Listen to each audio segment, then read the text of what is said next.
गुरु भक्ति योग। गुरु आज्ञा का पालन त्याग से भी बढ़कर है। हर किसी परिस्थिति में अपने गुरु को तमाम प्रकार से अनुकूल हो जाओ।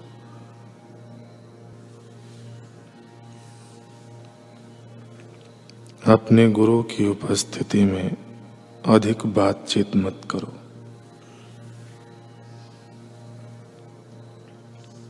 गुरु के प्रति शुद्ध प्रेम यह गुरु आज्ञा पालन का सच्चा स्वरूप है। अपनी उत्तमोत्तम वस्तु प्रथम अपने गुरु को समर्पित करो। इससे आसक्ति सहज में मिटेगी।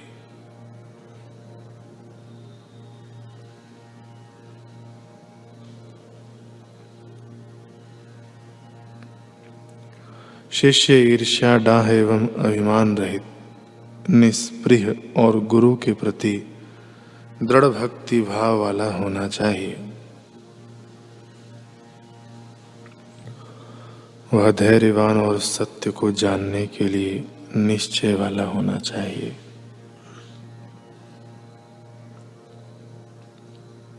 शिष्य को अपने गुरु के दोष नहीं देखना चाहिए। श्री हनुमान प्रसाद पोद्दार जी आगे कह रहे हैं संत सदगुरु की महिमा में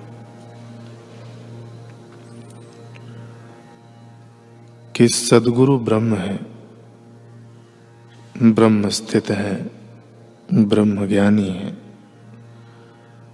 ब्रह्म परायण है, ब्रह्ममय है। ऐसे संत परमात्मा का आश्रय है, परमात्मा है, परमात्मा के स्वरूप है, परमात्मा के प्यारे हैं।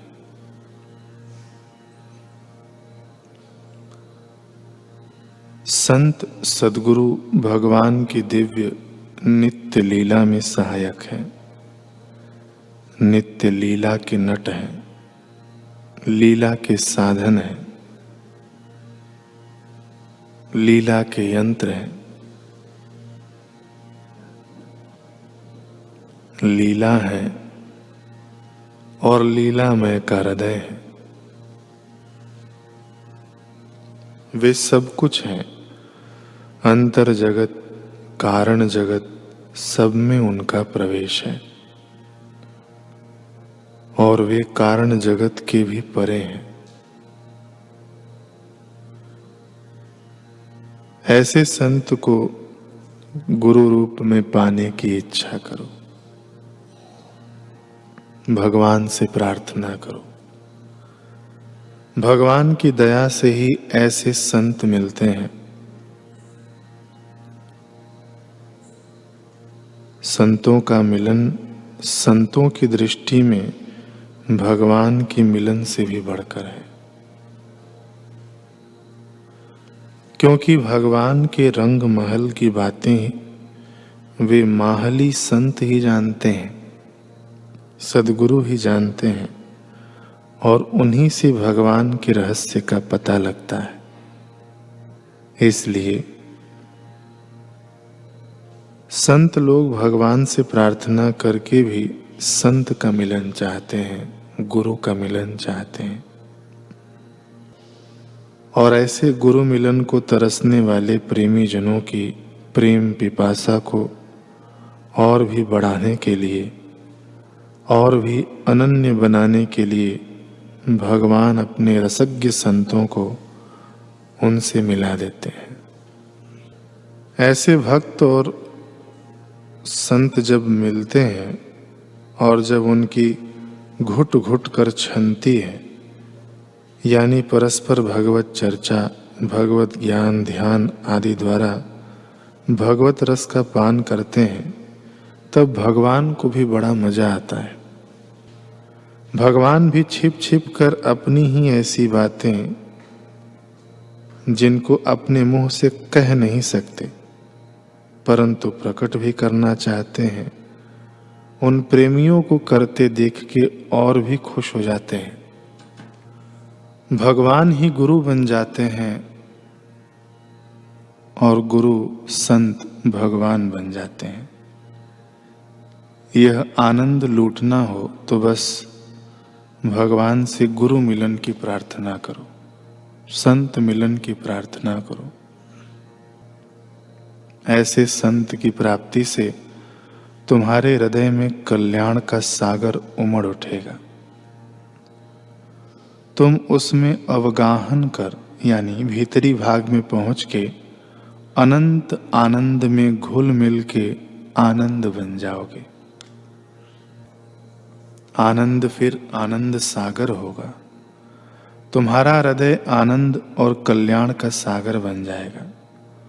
उसमें जो डुबकी लगाएंगे, जो कोई उसमें से एक चुल्लू भी पी पाएंगे, वे भी आनंद और कल्याण स्वरूप हो जाएंगे। ऐसे संत संसार में थोड़े हैं, पर वे थोड़े भी बहुत हैं। उनका अस्तित्व ही जगत में मंगल और कल्याण बनाए हुए है। पाखंडियों का उन महापुरुषों पर कोई प्रभाव नहीं पड़ता। न पाखंडी उनमें मिल ही सकते हैं। न पहचानने वाले लोग कांच को हीरा भले ही समझ लें, परंतु पहचानने वालों से कांच हीरे का भेद छिपा नहीं रहता। इतना होने पर भी सद्गुरु की, संत की पूर्ण पहचान भगवत कृपा प्राप्त संत ही कर सकते हैं। जो सचमुच संतों के आश्रय में रहना चाहते हैं, उनको छिपे संत पथभ्रष्ट होने से बचाते भी हैं। सूक्ष्म जगत में ऐसे साधकों की सद्गुरु लोग रक्षा करते हैं। सच्चे की रक्षा भगवान भी करते हैं। इसलिए संत दर्शन के सच्चे अभिलाषी बनो, दिखावा नहीं। सच्चे संतों के चरणों में नमस्कार करो,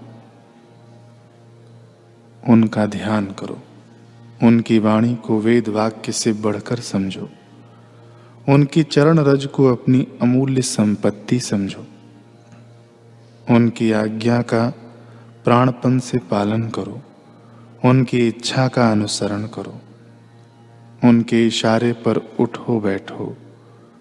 देखो तुम्हारा कितना जल्दी मंगल होता है।